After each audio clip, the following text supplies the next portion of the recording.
Bien, saludos. Seguimos con la fotogrametría. Vamos a avanzar para luego quizá tener el tiempo de pasar a trabajar un poco la fotointerpretación. La semana pasada vimos este capítulo sobre las leyes ópticas. Hablamos en particular del principio de la cámara oscura que permite tener un solo rayo óptico, en teoría, que pasa por un hoyo y que impacta aquí el fondo de cámara para formar una imagen. Y vimos que el problema es que la formación de esa imagen requiere de un material muy fotosensible y de mucho tiempo de exposición para crear la imagen en el fondo de cámara sobre la película o cualquier material fotosensible. Por lo tanto, vamos a usar un lente que permite enfocar diferentes rayos ópticos de un mismo objeto en un mismo punto sobre el fondo de cámara. De esta manera, con un tiempo muy corto, vamos a poder, eh, grabar esa imagen sobre el material fotosensible. Y lo mismo sucede con cualquier otro objeto. Todos los rayos ópticos siguen diferentes trayectorias y imprimen su imagen sobre el fondo de cámara. Por lo tanto, dijimos que es, digamos, es pertinente, es importante tener un lente que sea bastante grande porque es de esa apertura. Esa apertura, el tamaño de esa apertura se relaciona con la cantidad de luz que va a poder impactar el fondo de cámara. Hablamos del eje óptico, es algo que vamos a volver a tocar hoy, es una noción importante. El eje óptico se define aquí con los radios de curvatura del lente. Aquí tengo un radio de curvatura, aquí tengo otro radio de curvatura, aquí está el radio. El eje óptico pasa por los centros de esos rayos de curvatura. Y dijimos que un rayo que pasa por ese eje óptico, un rayo óptico que pasa por ese eje óptico, que sigue la misma trayectoria, no va a tener ninguna refracción. Va a penetrar aquí, va a pasar por el lente sin ninguna refracción porque no hay ángulo de incidencia. El ángulo de incidencia es nulo. Y lo mismo sucede del otro lado. Decir que es el único rayo que no va a tener ninguna, ningún cambio en su trayectoria después de pasar por el lente. Sigue entonces una trayectoria totalmente recta. Al contrario, los demás rayos que no pasan por ese eje óptico quedan todos desviados para impactar el fondo de cámara. Mencionamos también el foco o punto focal, que es el punto en que los rayos que llegan de forma aquí paralela, porque el objeto queda muy lejos al lente, los mismos rayos convergen en el foco, y ahí es que idealmente quisiéramos tener nuestro fondo de cámara, nuestro material fotosensible, porque ahí la imagen de ese objeto queda proyectada sobre un punto pequeño. Entonces vamos a tener una imagen, si es así, con nitidez. Al contrario, si pongo mi fondo de cámara más cerca del lente o más lejos del lente, fíjense que vamos a tener una imagen borrosa porque los mismos rayos de un mismo objeto quedan dispersos sobre una superficie más grande. Vimos también la importancia de la forma del lente con la ubicación del punto focal y hablamos de la distancia focal F, que es la distancia entre el centro del lente, el centro de proyección, y la ubicación de ese punto focal. Y aquí teníamos el ejemplo entonces de si no movemos el plano en el que está el fondo de cámara, el material fotosensible, ni la posición del lente, pero sí si cambiamos el lente, ¿qué sucede?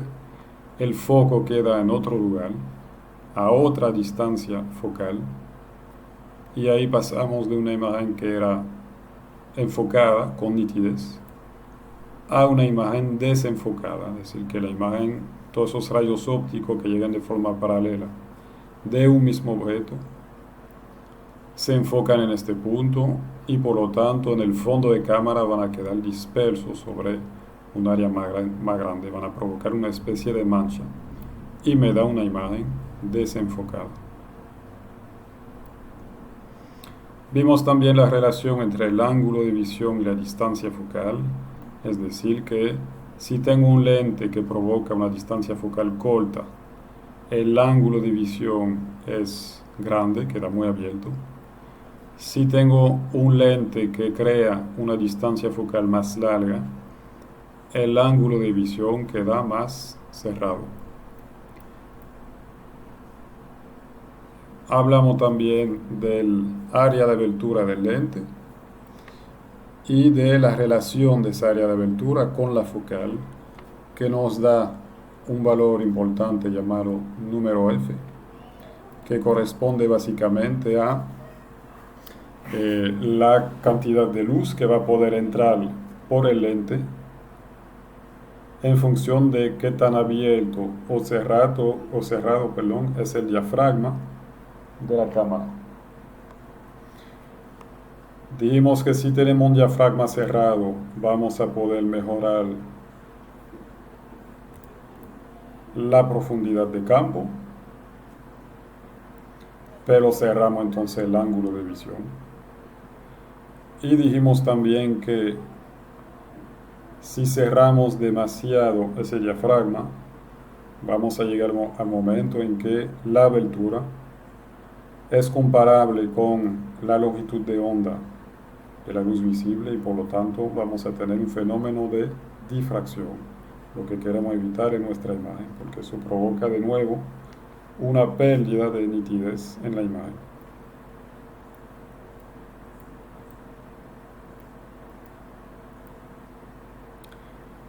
Hablamos de la fotosensibilidad del material que tenemos en el fondo de cámara, que en fotografía terrestre análoga, las fotografías que se usaban antes en películas, usan la norma ISO. Mientras más grande es el valor ISO, más sensible es el material a los fotones de luz, es decir, que rápidamente vamos a poder crear una imagen. Y en fotografía aérea análoga se usaba otra norma que se llama AFS.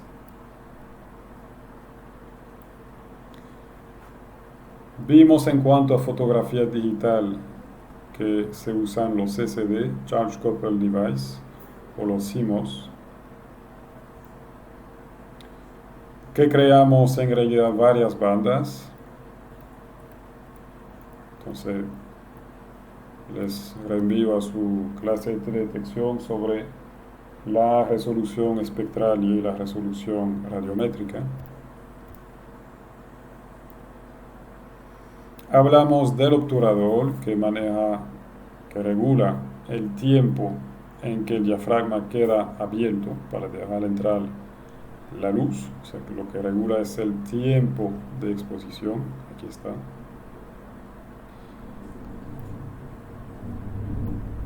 Y vimos primeramente que vamos a necesitar un tiempo de exposición bastante corto si hay movimiento en la imagen, movimiento que puede ser creado por el objeto que se mueve o por la cámara que se mueve. La cámara que está montada en un avión se mueve en comparación con el terreno, entonces necesitamos tener un tiempo de exposición relativamente corto.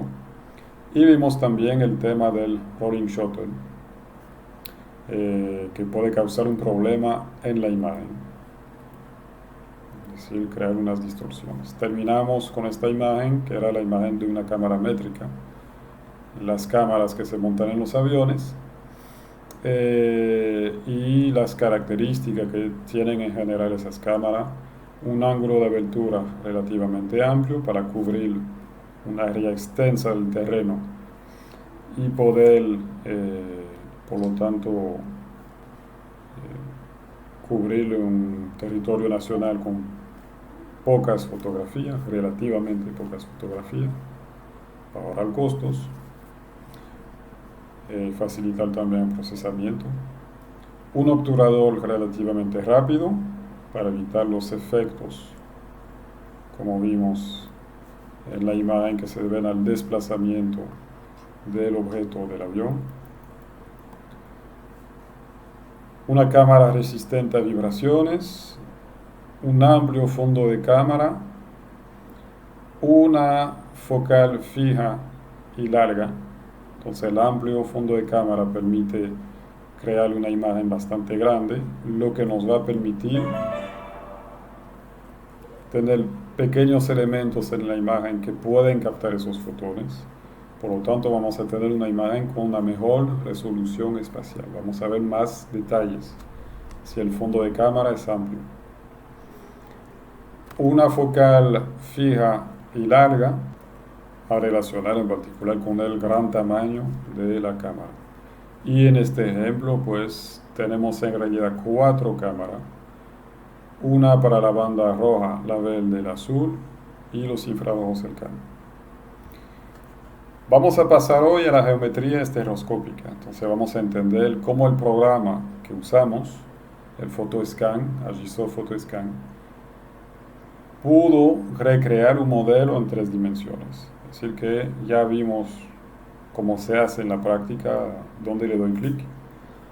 Pero eso no es suficiente, obviamente. Tenemos que saber lo que hace el programa, entender todo el mecanismo que hay detrás de eso, inclusive para poder entender los errores posibles que hace el programa y poder luego nosotros corregirlo manualmente. No vamos a ver todo hoy porque es un capítulo un poco denso. Vamos a empezar con una primera parte. Bien. Una imagen dijimos que es una proyección en un plano en 2 dimensiones de un mundo que, lo sabemos, está en 3 dimensiones. Es decir, que los objetos cualquiera tienen coordenadas en planimetría y también tienen una altitud. Bien. Sin embargo, cuando pasamos del mundo en 3 dimensiones al mundo en 2 dimensiones, perdemos algunas informaciones. ¿Qué vamos a perder? Pues vamos a perder los ángulos en las imágenes y vamos a perder también las distancias.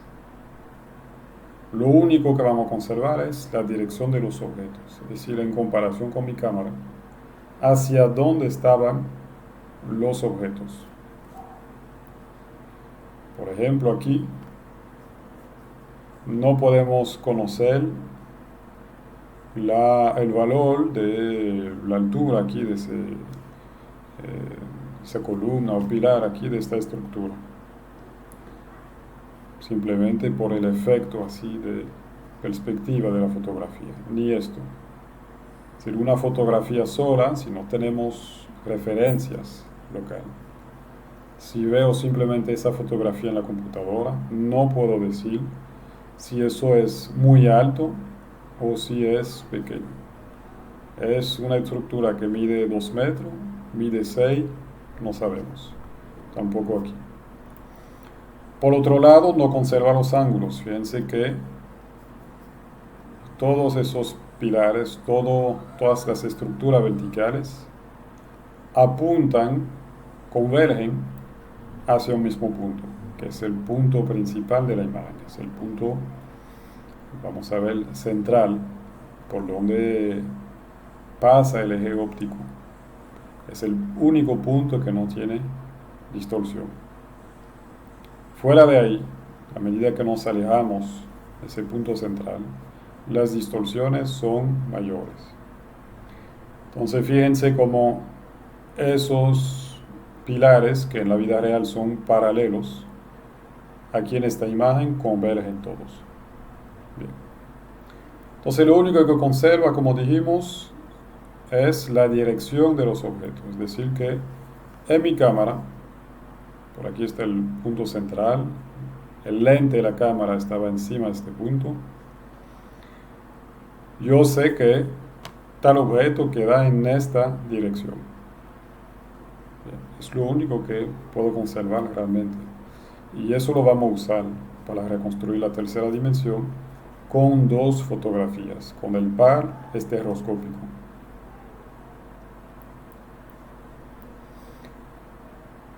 Funciona de la misma manera, esa reconstrucción, de la misma manera que funciona nuestro cerebro y nuestros ojos para reconstruir la percepción de profundidad. Nosotros somos capaces de decir cuáles son los objetos que quedan cerca o lejanos porque tenemos esa visión binocular, una visión con dos ojos. Y porque nuestro cerebro, en base a esa visión binocular, es capaz de recrear la tercera dimensión. Vemos el mismo lugar, pero desde dos puntos de vista diferentes. Entonces realmente no estamos viendo la misma imagen con el ojo izquierdo que con el ojo derecho. Vemos dos imágenes diferentes. Esa visión en relieve tiene un límite de distancia, es decir que percibimos bien la profundidad, la forma de los objetos. La forma se relaciona también con esa historia de profundidad, es decir que si veo un cubo puedo decir que ese cubo es profundo, o sea, tiene una profundidad en el espacio. No lo veo como un objeto plano, justamente porque tengo mis dos ojos que son capaces de percibir esa profundidad. Pero eso tiene un límite, es decir que, y lo vamos a ver en una ilustración después, el ángulo mínimo que necesito tener para poder percibir esa variación, para poder percibir esa diferencia, es decir, percibir la profundidad, está entre 1 y 10 segundos de arco. Es bastante pequeño, pero como quiera, eso significa que hay un límite. Los objetos que encontramos, que vemos a 2 kilómetros de lejos, los vemos planos. No somos capaces de decir si el objeto tiene una forma cúbica o tiene una forma esférica, no, lo vemos plano realmente. Eso no impide que nuestro cerebro nos diga que eso es allá a lo lejos, a 2 kilómetros de distancia, es un edificio, y podamos imaginarnos cuál es la forma del edificio. Es decir, sabemos por memoria lo que es un edificio y lo reconocemos. Pero en realidad no somos capaces de decir qué tan profundo, digamos, es ese edificio en el espacio, qué tan lejos se va hacia atrás o qué tan cerca viene hacia adelante. Mientras más alejados están los puntos de vista, mayor es la percepción del relieve. Todo eso porque nos permite aumentar la paralaje, es decir, aumentar la capacidad de separación de objetos en función, o sea, extraer su profundidad. Es decir que de forma promedio entre nuestros dos ojos tenemos alrededor de 6.5 centímetros de diferencia. Lo pueden medir si quieren con una regla para saber cuál es su distancia interpupilar, es decir, la distancia entre la pupila de los dos ojos. Pero si tuviéramos los ojos más alejados uno del otro, tendríamos una mejor capacidad de percibir en profundidad. Es decir, que en vez de tener un límite de 500 metros para ver en profundidad, si tenemos los ojos más alejados, podemos ver hacia 1000 metros.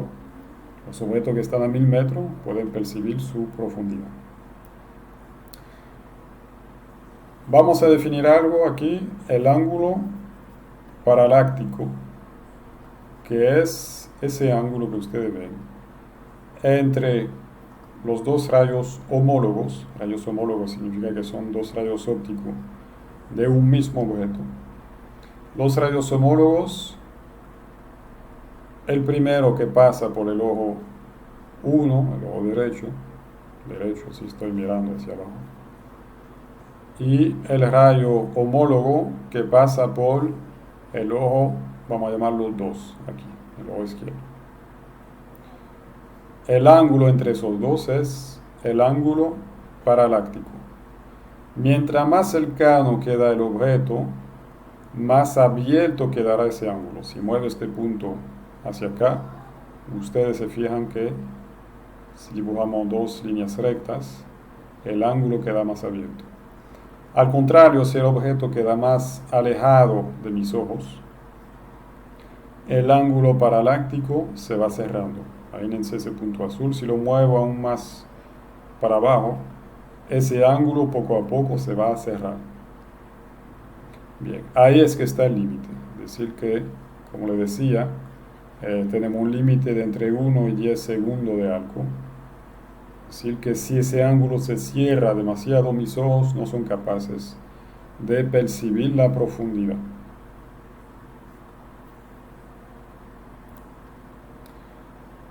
Esa visión estereoscópica la podemos recrear mirando imágenes de los objetos. Es decir, que esa visión que usamos nosotros con nuestros ojos comúnmente nos permite ver objetos que están frente a nosotros. Bien. Pero si ponemos una imagen que fue captada con el avión y la ponemos de tal manera que solo el ojo izquierdo la pueda ver, y luego ponemos otra imagen del mismo lugar tomada desde otro punto de vista, y esa imagen la ponemos de tal manera que solo el ojo derecho la pueda ver, pues nuestro cerebro es capaz de recrear la visión en profundidad. Es decir que, imagínense que un avión pasó encima de esta montaña, hizo un vuelo, tomó dos fotografías. Bien. Pues si me invento un aparato que me permite separar lo que ve el ojo 1 del ojo 2, y poner aquí las dos fotografías que fueron tomadas por el avión. Cuando el avión pasó encima de la montaña, tomó esta fotografía, luego tomó esta. Nuestros ojos van a recrear mentalmente la visión de esa montaña. Nuestros ojos van a permitir a nuestro cerebro ver lo que vio el avión en 3 dimensiones cuando pasó encima de esa montaña. ¿Cómo hacemos eso? Pues fíjense que este ojo, el ojo 1, va a encontrar un objeto aquí, puntico azul, que corresponde a la base de la montaña. El segundo ojo va a ver el mismo objeto, lo va a reconocer, y le va a dar la percepción de la profundidad, es decir, donde se intersectan los dos rayos ópticos, ahí está el objeto. En vez de hacerlo con objetos reales, los ojos reconstruyen ese modelo en 3 dimensiones en base a 2 fotografías. Eso es el principio de la visión estereoscópica. Percibimos un modelo en 3 dimensiones que en realidad no existe, sino que recreamos en base a 2 fotografías planas. ¿Cómo hacemos eso? Pues existen diferentes formas de restituir esa visión estereoscópica de forma mecánica. Eso es para nosotros ver el mundo en 3 dimensiones. Eso es la base de toda la fotointerpretación y todas las mediciones de curva de nivel, creación de curva de nivel, que se hacía con los estereoscopios, como hemos mencionado en la primera clase. Ya no es algo que en realidad necesitamos ahora, porque el programa se va a encargar de otra manera de encontrar los objetos homólogos en las dos fotografías y de recrear la trayectoria de los rayos ópticos. Pero si todavía nosotros podemos ver en tres dimensiones si usamos estereoscopios. Hay diferente tipo. Ese es el estereoscopio de bolsillo, la versión digamos más sencilla de lo que es un estereoscopio. Aquí tenemos un par estereoscópico, son los mismos objetos vistos desde dos puntos de vista diferentes. El estereoscopio de bolsillo se llama así porque esas patas aquí se pueden doblar y eso se guarda en cualquier espacio. Aquí tenemos dos lentes separados de la distancia interpupilar, promedia de un adulto, 6.5 centímetros. Ahí es que va a poner mi ojo izquierdo, aquí mi ojo derecho.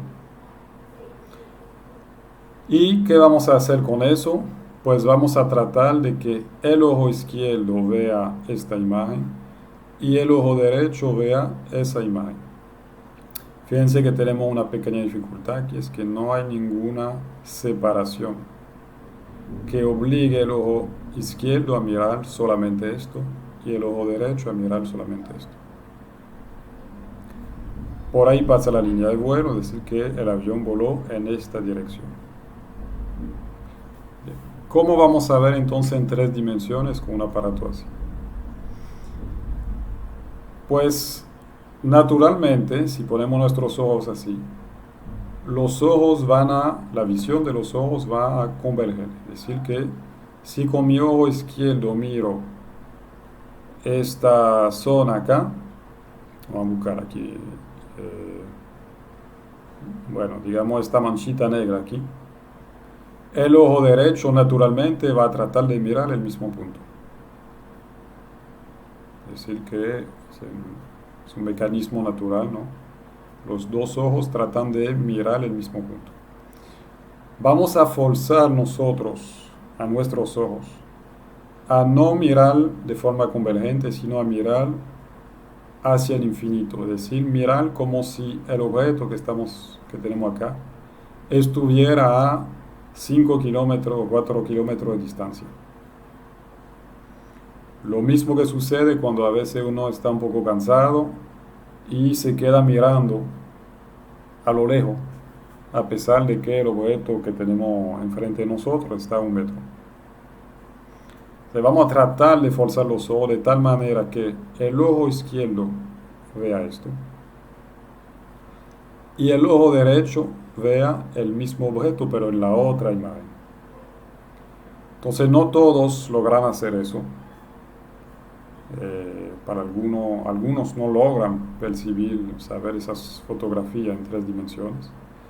Pero si logran hacer eso, verán el mundo en tres dimensiones, como si estuvieran en el avión mirando hacia abajo.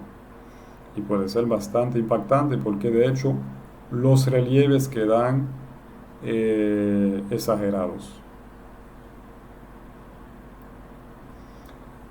Otro aparato que se puede usar es el estereoscopio de espejo. Funciona de la misma manera.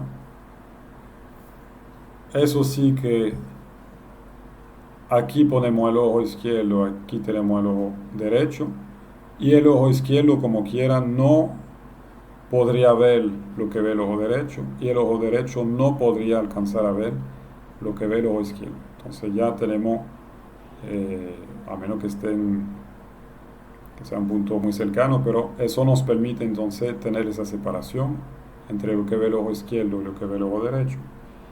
¿Y por qué tenemos ese juego de espejos aquí? Para poder separar mejor las fotografías aéreas. Las fotografías aéreas son bastante grandes. Con el estereoscopio de bolsillo tendríamos que doblar una de las dos fotografías para ver los dos objetos al mismo tiempo. Aquí no tenemos que doblarlas, están bien separadas y podemos hacer análisis. Es decir, que ya es un aparato un poco más profesional que el estereoscopio de bolsillo. El estereoscopio de bolsillo se usa cuando básicamente estamos en terreno, tenemos pares de fotos y tratamos de ubicarnos sobre el territorio. Tener la altitud de los objetos, saber cuáles son los puntos altos, los puntos bajos, eh, altitud aproximada obviamente, nos ayuda en ubicarnos en el espacio. Eso se usa más bien en gabinete, en una oficina. Y a partir de ahí se puede hacer mediciones de paralaje para calcular la altitud o la altura de los objetos. Para eso sirve en particular este aparato que tenemos aquí, que se va a ubicar sobre dos puntos homólogos, y aquí en función de la diferencia de paralaje pues nos permite con un cálculo matemático conocer su altitud. Vamos a explicar esto de hecho un poco más tarde. Otra forma de tener la visión estereoscópica es usar un filtro que nos permite entonces hacer que el ojo izquierdo vea solamente una de las dos imágenes y el ojo derecho vea una de las dos imágenes. Bien. Eso con el nombre de gafas anaglifas. Pueden encontrar diferentes nombres. Vamos a pasar al siguiente. Aquí los lentes obturadores. Funciona de la misma manera. La ventaja es que aquí podemos ver cualquier color. En este ejemplo estamos limitados por los filtros a la cantidad de colores que podemos ver. Ese es el tipo de lente que usamos en los cines, en 3 dimensiones, el cine 3D. Ahí funciona con la polarización de la luz. Es decir que, ustedes se recuerdan que hablamos de polarización. Tengo un filtro para el ojo izquierdo que deja pasar solamente la polarización vertical. Tengo un filtro para el ojo derecho que deja pasar solamente la luz polarizada de manera horizontal. Y en pantalla alterna muy rápidamente las dos imágenes tomadas desde dos cámaras diferentes, cámara de cine, sobre el mismo espacio. Entonces no nos damos cuenta, pero el cambio es tan rápido que por la persistencia retiniana, es decir, la persistencia de la imagen realmente en nuestro cerebro, nos hace creer que estamos viendo una sola imagen en pantalla. En realidad son dos, y cada ojo ve el mismo objeto desde dos puntos de vista diferentes y recrea la tercera dimensión. Entonces aquí tenemos la pantalla que emite imágenes con diferentes polarizaciones. Aquí tenemos el filtro que en este ejemplo deja pasar solamente la imagen con la luz polarizada de manera vertical. Y eso es lo que voy a ver entonces en mi ojo. Yo voy a ver la imagen, una imagen emitida con polarización vertical.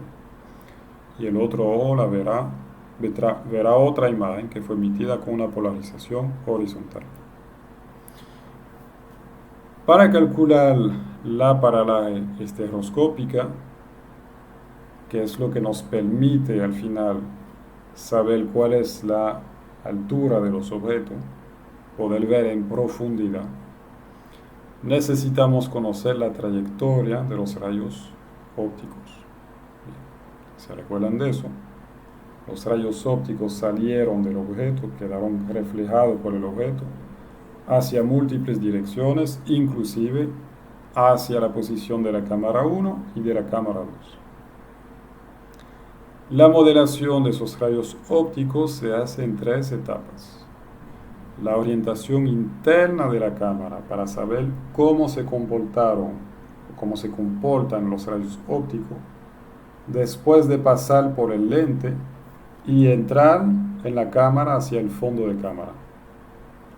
Resulta que el lente, por la refracción, va a provocar muchas distorsiones. y tenemos que saber cuáles son para poder al revés hacer el camino inverso, es decir, modelar los rayos ópticos que salen del fondo de cámara, pasan por el lente y luego se proyectan hacia la superficie terrestre. Luego tenemos que hacer la orientación externa relativa del modelo en 3 dimensiones y del par estereoscópico. Significa que tenemos que saber dónde estaba la cámara 2 en comparación con la cámara 1, hacia dónde estaban mirando esas dos cámaras, eso se llama su orientación, y a partir de ahí, entonces, proyectar los rayos ópticos homólogos y ver dónde se intersectan. Bien. Eso lo vamos a hacer, lo que nos permite luego buscar los puntos de intersección de todos los rayos homólogos de las dos imágenes, es decir, de todos los objetos que encontramos en la imagen 1 y en la imagen 2. Crear una nube de puntos, crear un modelo con polígonos, con triángulos, un modelo digital. Todo eso lo hemos hecho con el programa, con PhotoScan. Pero ¿qué nos falta al final? Ese modelo nos falta orientarlo de forma absoluta, es decir, nos falta georreferenciarlo en el terreno para poder visualizarlo o trabajarlo en un sistema de información geográfica. Entonces, esas son las 3 etapas. Vamos a empezar hoy con la orientación interna de la cámara, para entender qué sucede con los rayos ópticos cuando pasan por el lente de la cámara. Modelar eso muy bien, entender muy bien cuáles son las distorsiones, para poder, digamos, corregir la imagen de esas distorsiones. Y luego poder hacer el camino inverso, proyectar los rayos a través del lente y hacia el terreno para crear nuestro modelo en 3 dimensiones. Luego, la semana próxima, hablaremos de las demás orientaciones, la orientación externa relativa del modelo en 3 dimensiones y la orientación absoluta en relación con el terreno. Entonces, las etapas son las siguientes, si la visualizamos con una imagen. Aquí tengo la posición de mi fotografía, de mi cámara 1. Por aquí está el lente, el centro de proyección. Aquí está el fondo de cámara. Aquí tengo mi cámara 2 con lo mismo, el lente aquí, el fondo de cámara ahí. Aquí tengo la base, la distancia entre los dos lentes, los dos centros de los lentes, o lo que llamamos los dos centros de proyección. Y abajo tengo el modelo que voy a crear. Es decir, que hacemos el camino inverso. Aquí las flechas están al revés, es decir, esa es la luz que salió del objeto en terreno, imprimió su imagen aquí, vamos a hacer el camino inverso. Aquí veo un objeto, lo vamos a proyectar en esta dirección.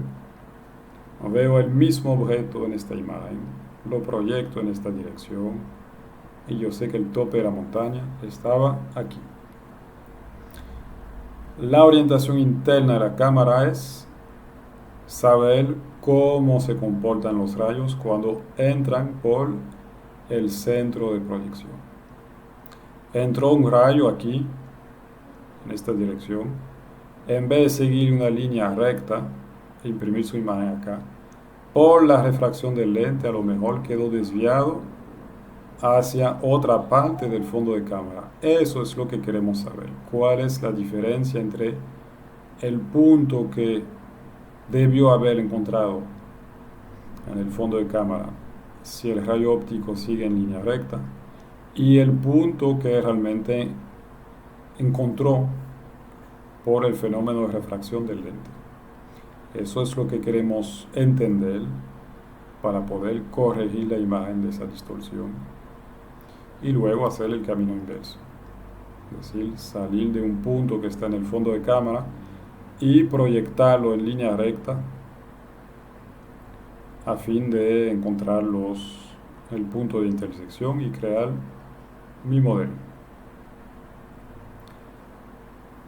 Y como les decía, la semana próxima veremos la orientación externa relativa, que nos dice dónde estaba la cámara 2 en comparación con la cámara 1, hacia dónde estaban mirando esas cámaras. Buscar luego múltiples puntos homólogos en las dos imágenes para recrear un modelo detallado. Y por último, realizar la orientación externa absoluta, es decir, ese modelo, orientarlo correctamente en la superficie terrestre, donde queda ese modelo. Queda en Dominicana, queda en China, queda en la Luna.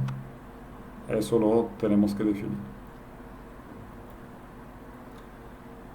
La visión estereoscópica. Seguimos ahí, tenemos una cámara perfecta. Si tenemos una cámara perfecta, el eje óptico, si se acuerdan, es ese eje que pasa por los centros de los radiocurvatura, de lo que forma lo dioptra del lente. El eje óptico debería intersectar el fondo de cámara de forma totalmente perpendicular y en su centro. Y las marcas fiduciales que tenemos sobre el borde de las fotografías aéreas deberían indicar la posición de ese centro, del centro de la imagen, del centro del fondo de cámara. Y no debería de haber ninguna distorsión del lente. Bien, me voy a explicar. Aquí recibimos una imagen. Esa imagen realmente está ya distorsionada por el lente. Ahí tiene una distorsión que se llama en barril. Vamos a tener que corregirla de la distorsión que provoca el lente. Por el fenómeno de refracción. Es decir, que vamos a tener que reubicar los píxeles de la imagen en su posición correcta. Fíjense aquí, el tope de este poste aquí no está en la posición correcta. Lo vuelvo a hacer. Aquí está la posición en la imagen distorsionada.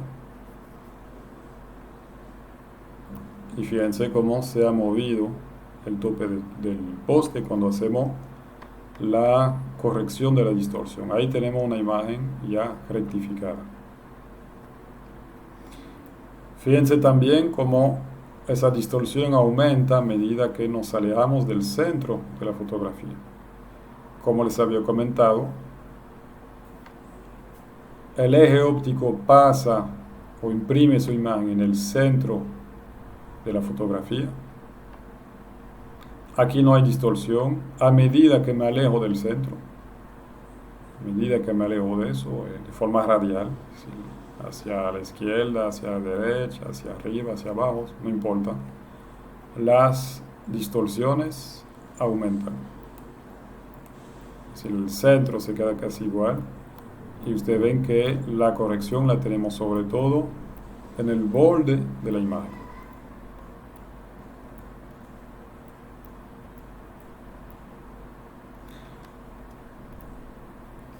En lo ideal, deberíamos de estar en esta situación. Aquí veo la imagen desde arriba, aquí tengo un corte de la cámara. Tenemos en la fotografía aérea unas marcas fiduciales. Si es una fotografía digital, pues en vez de usar esas marcas fiduciales, conocemos el número de píxeles, de línea y columna que tiene la imagen y sabemos cuál es el píxel que debería estar en el centro de la imagen. Recuerden que si juntamos aquí, dibujamos una línea sobre la fotografía aérea entre las marcas fiduciales opuestas, nos va a marcar un punto que es en teoría el punto central de la imagen. ¿Por qué buscamos el punto central? Porque el punto central de la imagen es el punto que no tiene distorsión. Entonces es una referencia que necesitamos conocer para luego poder entender cómo se da el fenómeno de distorsión en la imagen a medida que nos alejamos del punto central. Entonces, en teoría, las marcas fiduciarias nos dicen dónde está ese punto sin distorsión. Bien. Si lo vemos como un corte, en lo ideal, aquí está mi lente. El eje óptico se define en base al lente. El eje óptico pasa por ahí, en esta dirección. Si lo proyectamos, debería impactar el centro del fondo de cámara y el centro de la imagen. Y lo debería de impactar de manera totalmente perpendicular. Si tenemos un fondo de cámara que está ubicado a una distancia que corresponde a la distancia focal que define este lente, y el fondo de cámara debe estar a 90 grados del eje óptico. Y el eje óptico debe de pasar por el centro del fondo de cámara. Esa debería ser la situación ideal. Lamentablemente, nunca es así. Nunca es así porque hay, digamos, la cámara como tal es un aparato que puede, en su construcción, tener defectos, que también puede alterarse con el tiempo, con los choques, las vibraciones, etc. Y por lo tanto vamos a tener que calibrar nuestra cámara para saber cómo se comportan los rayos ópticos en cada sesión de fotografía que vamos a hacer. Entonces tenemos que conocer la geometría real del interior de la cámara para poder modelar la trayectoria de los rayos ópticos y realizar unas correcciones. Vamos a corregir la distorsión que vemos en la imagen. Esa orientación interna la vamos a conocer mediante un proceso de calibración de la cámara. Bien, aquí otra distorsión en cojín y aquí corregida. Bien. A través de la calibración de la cámara. Entonces la calibración, ¿cómo lo hacemos? Típicamente hay una forma que es tomar diferentes fotografías de un objeto así que tiene mucho contraste. Conocemos muy bien sus características en el mundo real. Y ustedes ven que hay una distorsión bien visible en la imagen. En vez de tener, vemos líneas que convergen en vez de ser paralelas. Vemos aquí la distancia entre cada punto aumenta en la imagen hacia arriba, disminuye hacia abajo, a pesar de que en la vida real sabemos que esa distancia es la misma entre cada cuadrado, etcétera, etcétera. O sea, comparamos la fotografía con la forma real del objeto que conocemos en el mundo real para calibrar nuestra cámara. Esa es una forma. Y de hecho es algo que tenemos, por ejemplo, en Agisoft y en muchos programas de ese tipo. En vez de usar PhotoScan, abrimos aquí Agisoft Lens. Y lo primero que encuentran aquí es un tablero que se usa para tomar fotografías con la cámara desde múltiples puntos de vista, desde enfrente, desde un lado, etc. Para que el programa luego pueda entender cuáles son las distorsiones que tenemos con mi lente de cámara y cómo está organizada mi cámara. Bien, a ver si el fondo de cámara, por ejemplo, es bien perpendicular al eje óptico o no tanto, por ejemplo. Entonces, después de hacer la calibración, cuando hacemos la calibración, ¿qué vamos a poder conseguir como información? Entonces tomamos la fotografía de ese tablero, por ejemplo, entramos esas informaciones a la computadora Y lo que va a hacer la computadora es modelar, entender matemáticamente cómo se comportan los rayos dentro de la cámara. Eso nos va a permitir tener la posición del punto central del fondo de cámara. Sí, perdón, esa primera parte ya la tenemos con las marcas fiduciarias. En realidad es una información que podemos usar como primera aproximación, pero para cálculo preciso no nos sirve de nada. Coja el nombre de punto C, punto central, o coja el nombre de punto principal indicado, PPI. O lo encontramos por las marcas fiduciales, o lo encontramos porque sabemos que es la celda central de la matriz de CCD. Entonces vamos a ver. Aquí estoy en el caso perfecto. En un caso no tan perfecto, ahí está mi punto C. Entonces sí corresponde al punto central de la imagen, como marcado por las marcas fiduciales. Pero ustedes ven que ya no está superpuesto con otros puntos que eran el PPS y el PPA. Si lo vemos en corte, aquí los tres puntos están uno encima del otro. En esta configuración ya no. Esa es, digamos, la realidad de una cámara. Aquí entonces, si lo vemos en corte, tenemos el punto central de este fondo de cámara. El punto que está en el medio del fondo de cámara. Bien. Más interesante para nosotros entonces después de la calibración es la posición del punto principal de simetría, o lo que llaman también el punto principal calibrado. Ese es el punto marcado por la intersección del eje óptico con el fondo de cámara y nos dice cuál es el punto que no tiene distorsión óptica radial. Es decir, de nuevo aquí los tres están superpuestos.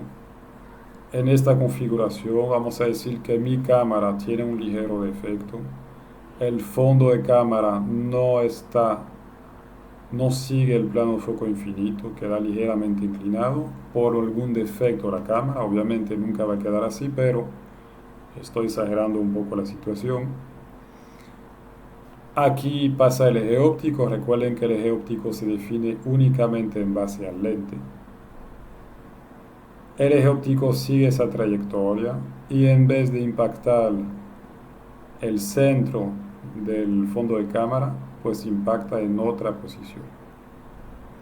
Lo vemos así en corte. Si lo vemos sobre la imagen, puede quedar, además de estar encima del punto C, puede estar también desplazado hacia, este ejemplo, la izquierda. Aquí no hay distorsión. Alrededor de ese punto tengo distorsiones radiales, es decir, de forma inicialmente circular alrededor del punto. Digo inicialmente porque aquí tenemos otro problema del cual vamos a hablar ahora. Entonces es muy importante conocer la posición de ese PPS. Ese punto principal de simetría es mi referencia para luego saber cuáles son las distorsiones que se han dado. Y si aquí encuentro el tope de un árbol, poder decir ese tope realmente no debería estar aquí en la imagen, debería estar más para acá, más hacia el centro de la imagen definido por el punto principal de simetría.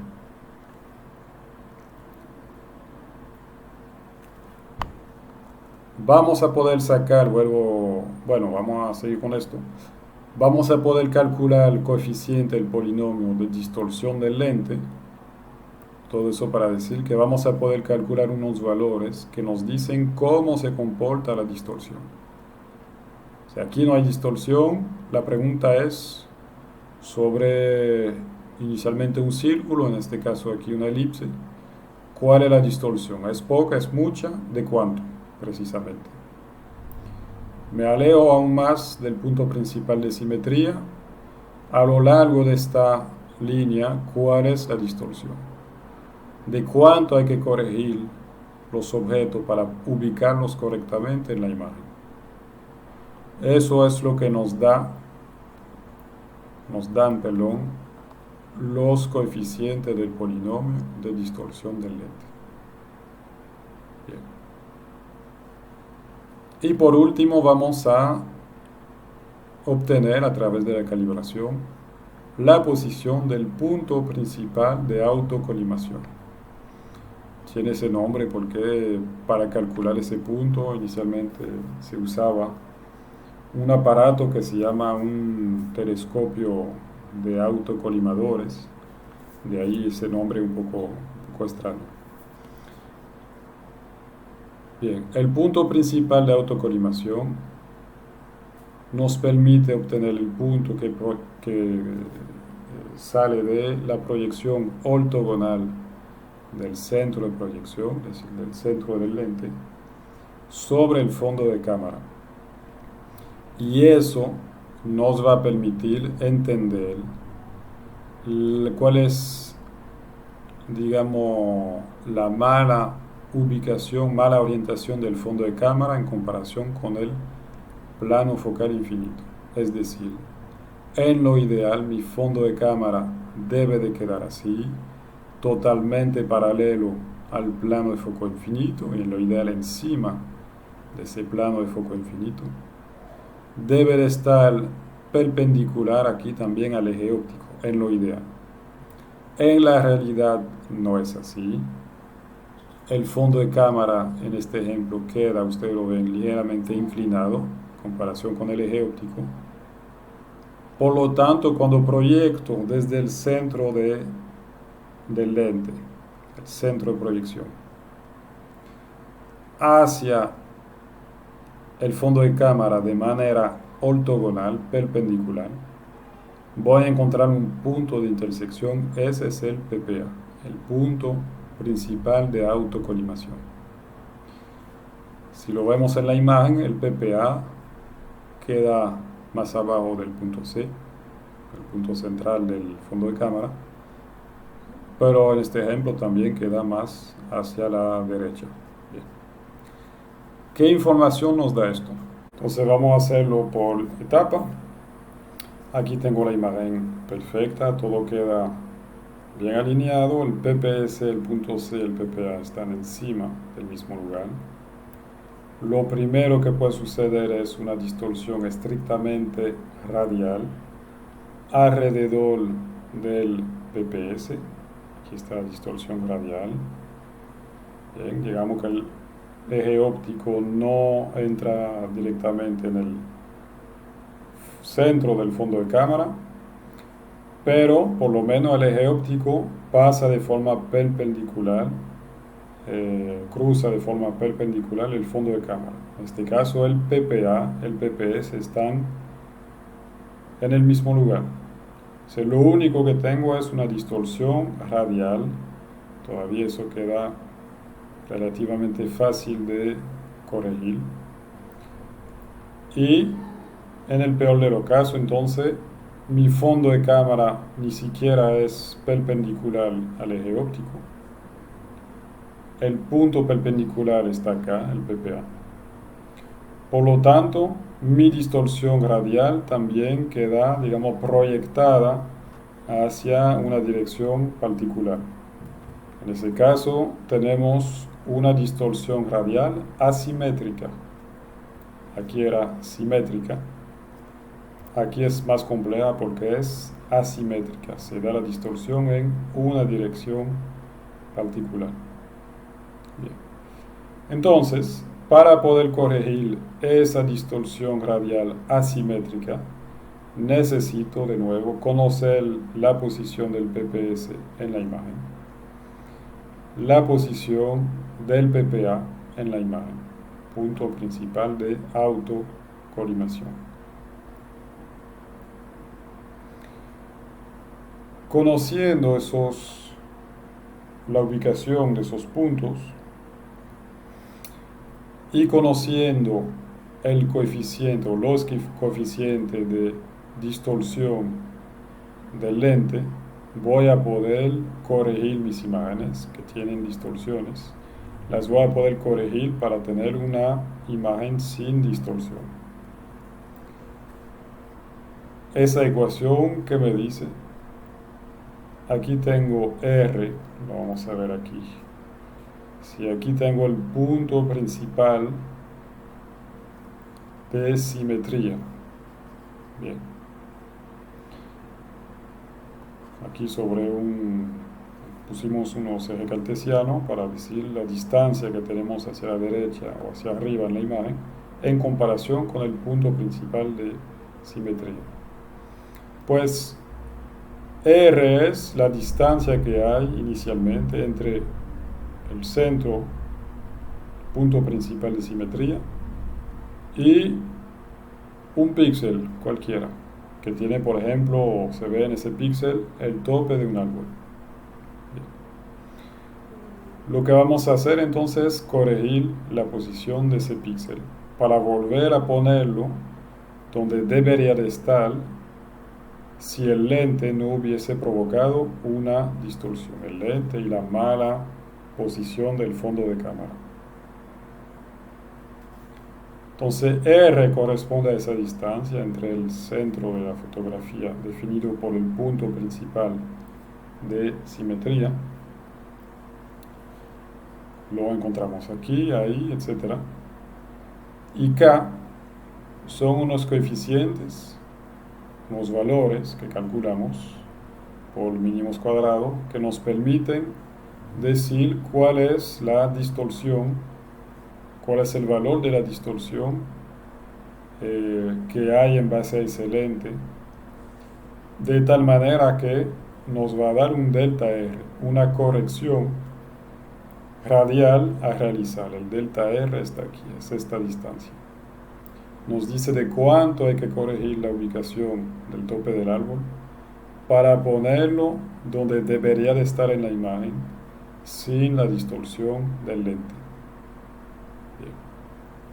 Entonces luego podemos calcular fácilmente de cuánto hay que mover ese punto en X, de cuánto hay que moverlo en Y. Entonces ahí está delta X, delta Y, usando estas fórmulas. Estamos dentro de un gran triángulo aquí. La relación que hay entre R y delta R es la misma que tenemos entre X y delta X o Y y delta Y. Es el que podemos escribir que delta R sobre R, que va de ahí hasta el punto principal, es lo mismo, vale lo mismo, las proporciones se mantienen, que la diferencia en X sobre el valor de X del punto inicial. Lo que vemos aquí. Bien, lo mismo tenemos con Y, y si modificamos entonces y pasamos, en este ejemplo pasamos X del otro lado, nos quedamos con delta X, pues delta X lo calculamos así. El valor en X de posición del punto inicial multiplicado por el delta R que sacamos de esta ecuación entre R, la distancia que tenemos aquí entre el punto principal y el punto que hay que corregir. Entonces aplicamos eso sobre toda la imagen. Obviamente no lo vamos a hacer nosotros, eso lo hace la computadora, y digamos que endereza, corrige esa imagen de la distorsión radial. Todos los puntos que quedaban demasiado alejados vuelven a su posición correcta.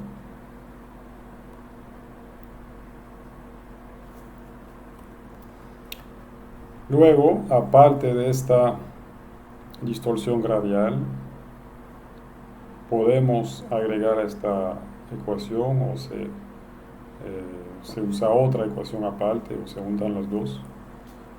otra ecuación que nos permite resolver el problema de la distorsión asimétrica. Es decir, ese problema que tenemos. Pero en ese caso, nuestra referencia será el punto principal de autocolimación. Todo eso para decir, obviamente no vamos a entrar en esos cálculos, pero es para decir que matemáticamente, habiendo calibrado la cámara, matemáticamente vamos a corregir las distorsiones visibles en la imagen. Vamos a ubicar cada punto en su posición correcta,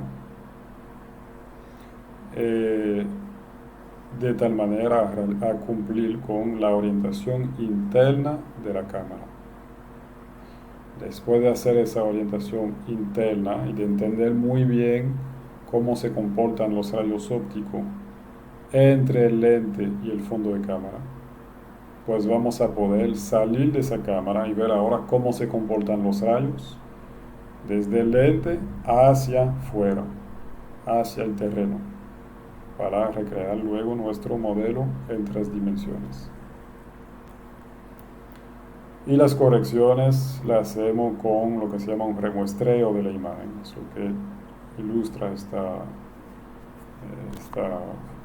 ilustración, perdón por la redundancia, de cómo retomo un píxel y lo ubico de otra manera en la nueva imagen. No voy a extenderme sobre eso. Bien, vamos a ver esta orientación interna de la cámara. Entramos aquí a PhotoScan y vamos a cargar 2 fotografías de esa carpeta para hacer un modelo sencillo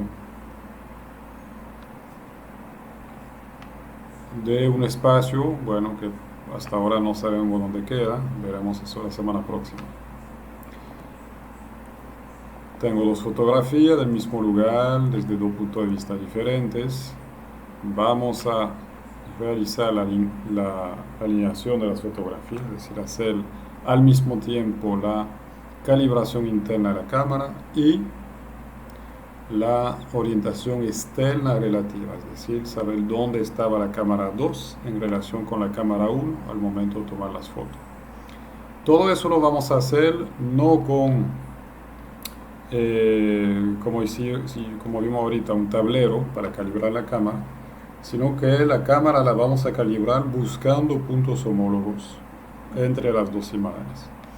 Es decir, que buscar puntos homólogos en las 2 imágenes nos permite resolver unas ecuaciones que nos dicen dónde estaba la cámara 2 en comparación con la 1 y también cuáles son los parámetros de distorsión interno de la cámara. No nos va a permitir resolver todo, pero nos va a permitir resolver las distorsiones principales, digamos, que son los 3 primeros coeficientes K del polinomio de distorsión radial. Si vamos por ahora, antes de hacer esa alineación de fotografía, si vamos a la calibración de la cámara, eso es lo que vamos a encontrar. Tenemos una cámara desconocida, no sabemos cuál es el modelo de la cámara. Por ahora no tenemos ni siquiera la distancia focal ni el tamaño del píxel. Lo único que tenemos es la posición del centro de la imagen. Entonces la imagen, el píxel central queda en la columna 512 y en la línea 512. Aquí fíjense que todos esos valores están en 0. Esos son los coeficientes de la distorsión radial y estos 2 son los coeficientes de la distorsión radial asimétrica. Bien. Entonces, ¿qué queremos? Queremos tener valores aquí para entender cuál es la distorsión que tenemos a lo interno de la cámara. Para eso, como siempre, vamos a Overflow, Align Photos, lo vamos a dejar así por defecto y lo que vamos a producir es una nube de punto con poca densidad, pero eso digamos que es un producto secundario. Esa nube de punto es lo que se usó para ubicar la posición de las 2 cámaras. Bien. ¿Dónde están las cámaras? Están aquí, una al lado de la otra. Y ahí está el modelo que vamos a poco crear. Volvamos ahora a la calibración de la cámara. Y fíjense que ahora tenemos otra pestaña que se puede seleccionar que dice ajustado. Ahí que tenemos entonces, tenemos los parámetros iniciales y ahí tenemos parámetro mejorado, es decir que en particular la posición del punto central de la cámara quedó corregido, el punto principal, y aquí tenemos valores para el coeficiente o los coeficientes de distorsión radial. Ya sabemos cómo se comportan los rayos ópticos dentro de la cámara. Después de eso entonces podemos seguir construyendo una nube de puntos densos, luego la malla y luego la textura. Aquí está la nube punto densa calculada, la activamos aquí. Prácticamente tenemos una imagen, pero si nos acercamos verán que en realidad todavía son puntos. Conectamos esos puntos, dejo todo por defecto.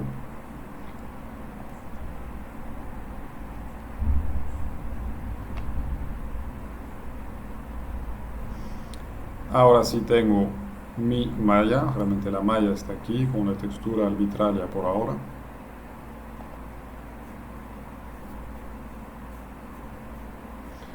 Y encima vamos a agregar entonces la textura.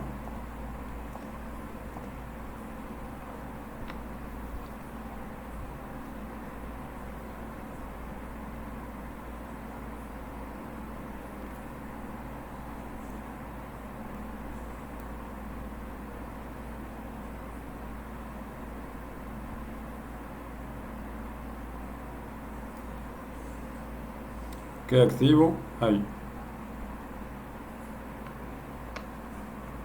Ahora sí tengo mi modelo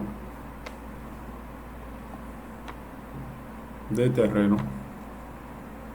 Después de haber calibrado el interior de la cámara y realizado ahora la calibración externa relativa, lo que explicaremos la semana próxima. Calibración externa que me permite decir dónde están las cámaras. Aquí está la primera, aquí está la segunda y hacia dónde estaba mirando. Eso lo aplicaremos la semana próxima. Por último, si se acuerdan de la presentación, lo que nos quedaría por hacer después de todo eso es ubicar este modelo en el espacio, es decir, georreferenciarlo, es decir, dónde estamos. Por ejemplo, aquí no sé si es un pedazo de terreno grande, si esas son montañas, aquí un valle, o si es un relieve, digamos, de algo muy pequeño que fue tomado desde 1 metro de altura. Y no sé tampoco en qué lugar fue tomado ese modelo del terreno. En este ejemplo no vamos a poder referenciarlo porque eso no fue tomado en la Tierra, sino en el planeta Marte por uno de los rovers, de esos aparatos de 4 gomas que se mueven encima del planeta Marte para tomar muestras y tomar fotografías. Es decir, que no solo en la Tierra podemos usar la fotogrametría, también se puede usar en cualquier otro planeta, y de hecho se han producido modelos digitales de terreno en base a procesos fotogramétricos sobre otros planetas del sistema solar.